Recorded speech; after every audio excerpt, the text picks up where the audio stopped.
आज जिस घटना की कहानी मैं आप लोगों को सुनाने जा रहा हूँ, ये घटना 4 लड़कियों के साथ अभी से बस कुछ ही दिन पहले, अप्रॉक्स 3-4 दिन पहले ही घटी थी। दरअसल दिल्ली में रह के ये चारों लड़कियां अच्छी खासी अपनी ज़िंदगी काट रही थी, लेकिन कुछ ही दिन पहले इन्होंने ये डिसाइड करी कि यार बहुत दिन हो गए, कहीं बाहर नहीं निकले हैं और ये थोड़ा घूमने फिरने वाला मौसम है। ना ज़्यादा ठंड है, ना ज़्यादा गर्मी है। फिर एक बार ज़्यादा गर्मी आ जाएगी तो घूमना फिरना कहाँ इतना हो पाएगा। चलो कहीं घूम के आते हैं। लेकिन कहाँ घूमने के लिए चले? इन लोगों को आइडिया आया कि एक काम करते हैं, राजस्थान में खाटू श्याम महाराज का मंदिर है, वहाँ पर घूमने के लिए चलते हैं। वहाँ पर हम चारों में से कोई भी नहीं गए हैं। जाना कैसे होगा? रीनू नाम की लड़की एक थी इस ग्रुप में, जिसके पास खुद की कार थी। रीनू की गाड़ी में सवार होंगे और निकल पड़ेंगे। ज़्यादा तो टाइम लगेगा नहीं दिल्ली से। एक काम करेंगे, शाम शाम को निकलेंगे 5-6 बजे के आसपास।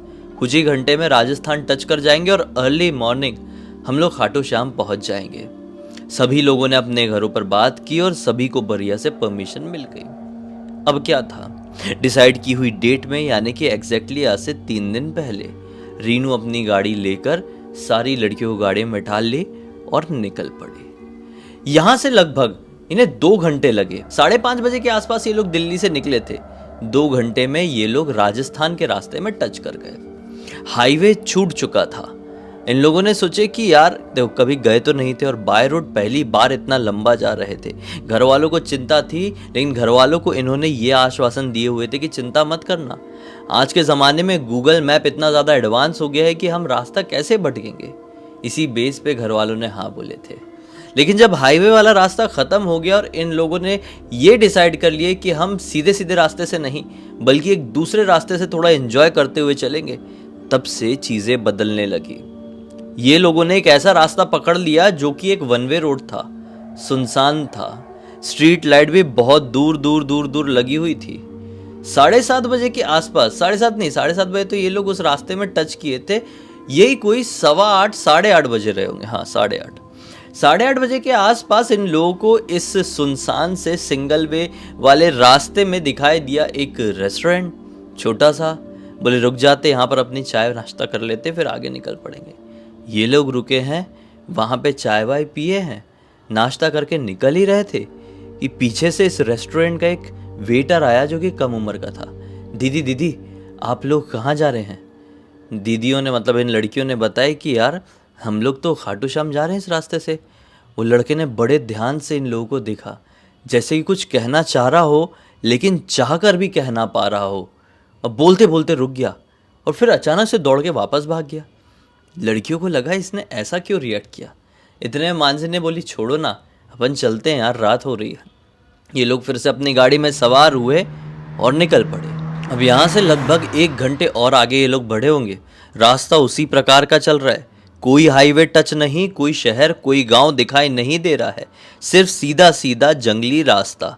1 घंटे हुए होंगे, अचानक से इन लोगों ने नोटिस किए कि अरे हमारे मोबाइल्स का तो नेटवर्क ही चला गया है। दरअसल ये जब बहुत देर से इस रास्ते से चल रहे थे तो रीनू ने बोली कि यार मानसी, एक बार अपने मोबाइल में थोड़ा सा चेक करना भला जीपीएस डाल के कि हम सही चल रहे हैं कि नहीं। बहुत देर पहले जब ये लोग इस रास्ते में घुसे थे तब इन लोगों ने जीपीएस अपना ऐसा निकाल के देखे थे कि हाँ इसी रास्ते से हमको आगे बढ़ना है। लेकिन अब जब मानसी ने अपना मोबाइल निकाल कर देखी तो क्या पाई, मोबाइल में नेटवर्क ही नहीं है और जीपीएस में तो गाड़ी कहीं लापता सी दिखाई दे रही है इन लोगों की। टेंशन में आ गई। ये पीछे पलटी और अपने बाकी की दोनों फ्रेंड्स को बोली जो कि पीछे की तरफ बैठी हुई थी। दोनों ही फ्रेंड्स ने भी सेम बात बोली कि उनके मोबाइल में भी कोई नेटवर्क नहीं है। अब क्या हो, रास्ता तो एक ही दिखाई दे रहा है, सीधे सीधे चलना है। घबराहट तो होने लगी थी क्योंकि स्ट्रीट लाइट भी, जैसा मैंने आप लोगों को बताया, कि इस रास्ते में बहुत बहुत कम थी और इस रास्ते में कोई भी आता जाता दिखाई नहीं दे रहा है, सिर्फ घना अंधेरा।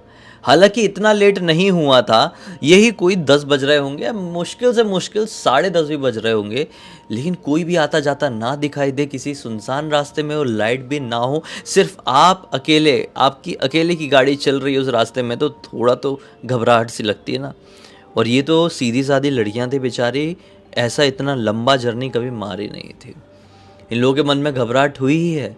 इन लोगों ने डिसाइड करी कि साइड में आगे की तरफ और एक और रास्ता जाता हुआ दिखाई दे रहा है, वहाँ पर पक्का कोई ना कोई घर होंगे, क्योंकि सीधे सीधे रास्ते से एक रास्ता कटा है।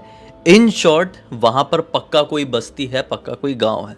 हम उस तरफ ले चलते हैं और फिर वहां पे हमें जो कोई भी दिखाई देगा उससे हम पूछेंगे। इन्होंने यही सबसे बड़ी गलती कर दी है। ये सीधे सीधे से रास्ते से कट के इन लोगों ने एक कच्चा रास्ता पकड़ लिए जो कि राइट साइड से होता हुआ जा रहा था। ये पूरा कच्चा रास्ता है, आजू बाजू जंगल झाड़ी पेड़ पौधे। थोड़ी आगे जाने के बाद इन्हें एक आदमी दिखाई दिया। यही 30-35 साल का आदमी रहा होगा, अपनी साइकिल पकड़ के यही शायद पक्के वाले रास्ते से होते हुए कच्चा रास्ता पकड़ के कहीं जा रहा था। ये लड़कियों ने जैसे इसको देखे इनकी जान में जान आई, बोली एक्सक्यूज मी भाई साहब, आप बता सकते हैं क्या खाटू श्याम जाने का रास्ता यही सही है? उसने बड़ी ध्यान से इन चारों लड़कियों को गाड़ी में देखा, बोला हाँ रास्ता तो यही है खाटू श्याम जाने का, लेकिन आप लोगों ने ठीक नहीं किया इस रास्ते में आके। आपको रात में इस रास्ते में आना नहीं चाहिए था। अचानक से मानसी घबरा गई। मानसी ने बोली कि आप ऐसा क्यों कह रहे हैं? आदमी बोलता है कि ये रास्ता ठीक नहीं है।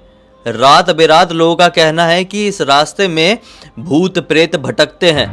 आप तो साधारण से 4 लड़कियां दिखाई दे रही है, आपके साथ कोई बड़ा भी नहीं है। मेरा ये कहना है कि आप इस रास्ते से सीधे सीधे जाइए और अगर किस्मत से आपको कोई होटल लॉज ऐसा मिल जाए तो आज रात में वहां पर स्टे कर लें, तभी आगे बढ़िए। रीनू ने बोली थैंक यू और अपनी गाड़ी में एक्सीलेटर दबा के आगे बढ़ने लगी। ये लोग शांत बैठे हुए थे, लिटरली बिल्कुल शांत थे अपनी गाड़ी में, और मुश्किल से 400 मीटर आगे बढ़े होंगे। अचानक से गाड़ी के ऊपर वाली छत में धम से करके एक झटका सा महसूस हुआ और आवाज भी आई है लिटरली, जिसकी वजह से रेनू ने तुरंत अपनी गाड़ी रोक दी। अब लिटरली फील हो रहा है कि ऊपर गाड़ी के छत में कोई आके बैठ गया है। गाड़ी में एक अजीब सा दबाव महसूस हो रहा है। रीनू अपनी गाड़ी से उतरने ही वाली थी कि मानसी ने और बाकी की फ्रेंड्स ने इसको रोक लिए कि नहीं नहीं उतर के मत देख, गाड़ी अब तेजी से भगा, चाहे जो भी हो, चाहे जानवर हो या कुछ भी हो। इस कच्चे रास्ते में ऐसा हमको रुकना उतरना बिल्कुल भी ठीक समझ में नहीं आता है, तो निकल जा। रेनू ने इन लोगों की बात समझी और फिर से अपनी गाड़ी का एक्सीलेटर बढ़ाई है और अब तेजी से सीधे सीधे भगाने लगी। लकीली थोड़ी आगे जाने के बाद एक होटल दिखाई दिया। इसने तुरंत वहां पे गाड़ी रोक दी। होटल के सामने इन लोगों ने गाड़ी रोक के चारों अंदर गई है और मैनेजर से बात करने लगी कि हमें एक कमरा चाहिए, आपका बहुत बड़ा होटल है और उम्मीद है खाली भी होगा क्योंकि बहुत आउटर इलाके में, तो एक कमरा दे दीजिए। तो वो बहुत नानुकुर करने लगा। इन शॉर्ट उसने कंप्लीटली मना ही कर दिया था, लेकिन जब इन लोगों ने बहुत ज़्यादा जिद करी तो उसने बोला कि ठीक है मैं आपको एक कमरा देने के लिए तैयार हूँ पहले फ्लोर में, लेकिन शर्त यही है कि आप सिर्फ ऊपर अपने कमरे में जाइए, सोइए और सुबह उठ के अपनी गाड़ी से निकल जाइए यहाँ से, ज़्यादा रुकने की ज़रूरत नहीं है। इन लोगों को थोड़ा ऑकवर्ड लगा, लेकिन ये ऑकवर्डनेस को अपने पास रख के करेंगे क्या? इनको आज रात में कहीं स्टे करना बहुत ज़्यादा ज़रूरी था। इनका ये रास्ता सेफ नहीं था, इन्होंने खुद ने भी फील कर लिया था और वो बच्चे ने भी ऐसा रिएक्ट किया था, रेस्टोरेंट वाले, और रास्ते में उस आदमी ने भी कुछ अजीब सा इनको बोला था भाई। बस इन लोगों ने हाँ कर दी, ऊपर गई हैं और थोड़ा फ्रेश व्रेश होने लगी। कितने में मानसी कहती है कि यार थोड़ी भूख लग रही है, मैं एक बार मैनेजर से पूछ के आती हूँ।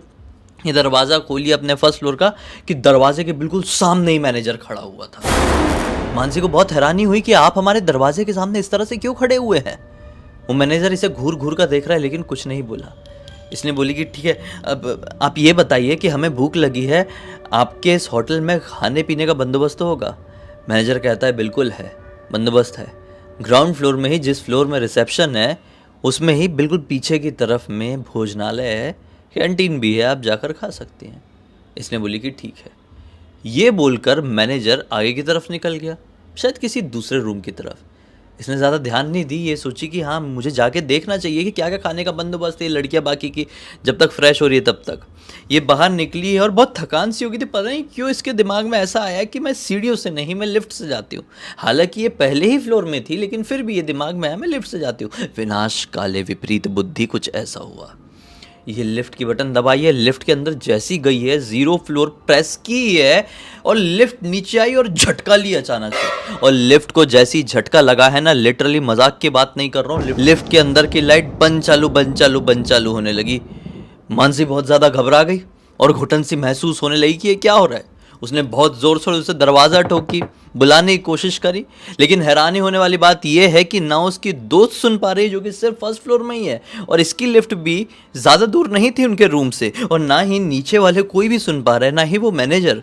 इसने बहुत ठोकी और लगभग 3-4 मिनट बाद अचानक से सब ठीक हो गया और लिफ्ट झटके से नीचे आई। जब दरवाज़ा खुला तो ये बेसमेंट में थी।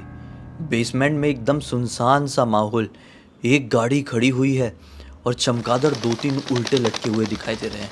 ये इस माहौल को देख के बहुत ज़्यादा घबरा गई और तुरंत ही सीढ़ियाँ ढूंढ कर ऊपर की तरफ भागने लगी। लकीली इसको सीढ़ी तुरंत मिल भी गई। भागते हुए ये ग्राउंड फ्लोर में पहुंची। ग्राउंड फ्लोर में जब ये सीढ़ियों से चढ़ी है कि इसे सामने ही एक भोजनालय दिखाई दे दिया, जहाँ पे लिखा हुआ था भोजनालय और एरो बना हुआ था। ये उस एरो के डायरेक्शन में चली गई और जैसी अंदर गई ना तो क्या पाई कि इस भोजनालय के अंदर से बड़ी ही बुरी बदबू आ रही है, बहुत बुरी बदबू। ऐसा लग रहा है कि पिछले 25-30 दिन से यहाँ पर खाना सड़ रहा है और कोई भी खाने वाला नहीं है। ये उल्टे कदम लौटने ही वाली थी कि अंदर से 2 आदमी आते हैं। क्या हुआ मैडम, क्या चाहिए आपको? इसने बोली नहीं नहीं कुछ नहीं चाहिए, क्योंकि स्मेल बहुत गंदी आ रही थी ना। कैसे कोई इतने ज़्यादा गंदी स्मेल आने वाली जगह से खाना खा लेगा? वो खाना ख़राब की ही स्मेल थी लिटरली। आप खा सकते हो क्या? हाँ, बोलना तो नहीं चाहिए खाने को, लेकिन खा सकते हो क्या? नहीं ना, इम्पॉसिबल है। खैर, वो लोगों ने इससे बड़ी अजीब तरीके से पूछे कि आप कौन से फ्लोर में, कौन से कमरे में रुकी हुई है। इसने अपने कमरे नंबर के बारे में तो नहीं, सिर्फ फ्लोर बोल दिए, पहले फ्लोर में। और ऐसे बोल के जैसे ही ये सामने की तरफ आगे बढ़ी है कि इसकी तीनों फ्रेंड्स भी इसको सामने आती हुई दिखाई दी। अरे कहाँ है तू? हम तुझे कितनी देर से ढूंढ रहे थे मानसी, तू हमें दिखाई नहीं दी। इसने बोली कि वो सब छोड़ो, खाने पीने का क्या करे, इस भोजनालय मुझे कुछ समझ में नहीं आ रहा है। उतने में रीनू कहती है कि यार वहाँ पे तो बढ़िया सा है ना, अपना एक कैंटीन दिखाई दे रहा है, वहाँ से कुछ ले लेते। मतलब इसी होटल वालों का एक कैंटीन भी था, वहाँ से इन लोगों ने चिप्स विप्स खरीदे हैं और ऊपर चले गई। सारी लड़कियाँ इतनी थकी हुई थी कि वो तुरंत चिप्स विप्स खा के अपने बिस्तर में लेटी और नींद आ गई। लेकिन जो अपनी मानसी थी, उसने कुछ ऐसा फेस करी थी जो कि सचमुच में सोचने लायक था, डरा देने लायक था। मानसी करवट बदल बदल कर सोने की कोशिश कर रही थी, लेकिन नींद नहीं आ रही थी। रात के तकरीबन 2:30 बजे रहे होंगे कि बाहर की तरफ से ढम करके कुछ आवाज़ आई, जैसे कि कुछ लकड़ी का कुछ बड़ा सा होगा जो अचानक से गिरा है। ये सोची कि ऐसा क्या हो रहा है, निकल के देखती तो हूँ। तो इसी के कमरे में, मतलब जिस कमरे में ये लोग रुके हुए थे, उसी कमरे में एक बालकनी थी, स्लाइडिंग थी फुल वाली। उस स्लाइडिंग को खोली, बालकनी में गई है तो क्या देखती, आप यकीन नहीं करोगे क्या देखती है। मानसी ने देखी कि नीचे 2 औरतें खड़ी हुई है, वाइट साड़ी में, पूरा फिल्मी वाला सीना। अभी तक देख के ऐसा लग रहा था कि ये नॉर्मल औरतें हैं और एक दूसरे से बात कर रही हैं। उन्होंने हाथ में इतनी इतनी चूड़ियाँ पहनी हुई है। तो मानसी को बड़ी हैरानी हुई। पहले तो ये लगा था कि शायद विडो औरतें हैं, लेकिन हाथ में इतनी सारी सारी लाल चूड़ियाँ देख के ये थोड़ी सी उसमें आई, एक डर में आई, और अपनी नज़रें नीचे की है। जैसे उनके पैर में देखिए ना, क्या पाई कि दोनों के पैर उल्टे हैं। मानसी को देख ही रही है कि एक झटके में दोनों ने इसके तरफ ऊपर देखे। जैसे इसको देखे मानसी घबरा कर तुरंत पीछे हटी, स्लाइडिंग बंद करी और मोबाइल में हनुमान चालीसा लगा के कान के पास रख के बस सोने लगी। अपनी फ्रेंड्स को कुछ नहीं बोली, क्योंकि इसे मालूम था मैं अपनी फ्रेंड्स को कुछ बोलूँगी, मेरी फ्रेंड्स कुछ हरकत करने की सोचेगी, यहाँ से निकलने की सोचेगी, कोई कदम उठाने की सोचेगी जो हमारे लिए हार्मफुल भी हो सकता है। ऐसी सिचुएशन में सिर्फ और सिर्फ हनुमान चालीसा सुनो, आँख बंद करके सो जाओ, हनुमान जी निपट लेंगे ऐसे भूत प्रेतों से, आपकी रक्षा करने आएंगे। ये बात मानसी जानती थी। हनुमान चालीसा लगा ही है, ये रिपीट में जो होता है ना, नॉन स्टॉप वाला। एक बार हनुमान चालीसा कंप्लीट हुआ और इसे पता नहीं नींद कब आ गई। जब वापस से आंखें खुली तो सुबह थी और पूरे होटल में इतनी गंदी स्मेल फैली हुई है, इतनी कि कोई इंसान 2 मिनट ठीक से सांस लेना ना उस होटल में तो बेहोश हो जाएगा, इतनी गंदी स्मेल। ये घबरा गई कि ये क्या है जो सिर्फ भोजनालय से आ रही थी, वो पूरे होटल में कैसे। इसने तुरंत अपनी फ्रेंड्स को उठाई, फ्रेंड्स भी उठ के बोलती है क्या है। मानसी बोलती है क्या है क्यों है बाद में, सब छोड़, यहाँ से अभी के अभी हमको निकलना होगा। रीनू तुरंत बोलती क्या हो गया ऐसा। मानसी ने बोली सब कुछ बताऊंगी, अभी तुरंत अपनी गाड़ी पकड़ो, यहाँ से निकलो भला। ये लोग फटाफट फटाफट रेडी जितना हो सकते थे उतना हुए, नीचे आए हैं, मैनेजर की जगह पे देखे कोई नहीं, आवाज़ भी लगाए, मैनेजर मैनेजर कोई है, भैया दादा अंकल, किसी का कोई रिस्पॉन्स नहीं। ज़्यादा इन लोगों ने भी भाव नहीं दिए, 5 मिनट भी नहीं रुके, वहाँ से अपनी गाड़ी पकड़े भैया, गाड़ी से तेज़ी से निकल गए। अब जब ये रास्ता ख़त्म हुआ, जंगल ख़त्म हुआ, पूरा कंप्लीट हुआ, क्लीन हुआ, हाईवे लगा, जब ये लोग खाटू श्याम टच कर गए तब जाके इसने अपना मुंह खोली है, वरना पूरे रास्ते बात काटते आई है कि मैंने ऐसा क्यों की, क्या हुआ था, मेरा ऐसा बिहेवियर क्यों था। मानसी ने सब कुछ बताई है। फिर सबने बोले यार कमाल है, तूने अकेले ही ये सब कुछ फेस कर लिया और हमको कुछ समझ में भी नहीं आया, बहुत स्कैरी था यार।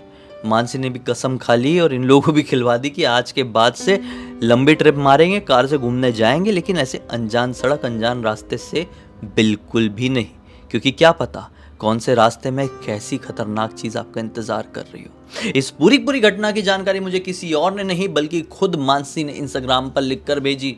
मैंने पढ़ा तो सोचा कि आप लोगों को बताना इतना ज़्यादा ज़रूरी है कि जिसकी कोई लिमिट नहीं है, क्योंकि नहीं बताऊंगा तो ऐसी गलतियां बहुत सारे लोग करेंगे और बहुत सारे लोगों के साथ कुछ भी हो सकता है भाई। इससे बेहतर है सावधान रहे, सतर्क रहे, ब्लडी सत्य के वीडियो लाइक करते रहें। अब तक देख लिए तो चैनल को सब्सक्राइब करके बेल आइकन दबा के ऑल के ऑप्शन में क्लिक करना, क्योंकि इसी तरह के हैरान करने वाले खौफनाक वीडियोस डेली आप लोगों के सामने लेके आता रहता हूँ। इंस्टाग्राम के लिंक इस वीडियो के डिस्क्रिप्शन बॉक्स में मिल जाएगी, क्लिक करके डायरेक्टली वहां पर पहुंच जाना। और इसी तरह की कोई भी कहानी, टॉपिक या जानकारी आप लोगों के पास भी है तो लिख भेजना ना, हो सकता है मेरा अगला वीडियो कल आपके हिसाब से ही बन रहा हो। तो चलिए कल फिर से मिलता हूं, तब तक के लिए बहुत बहुत धन्यवाद। आपका दिन शुभ हो।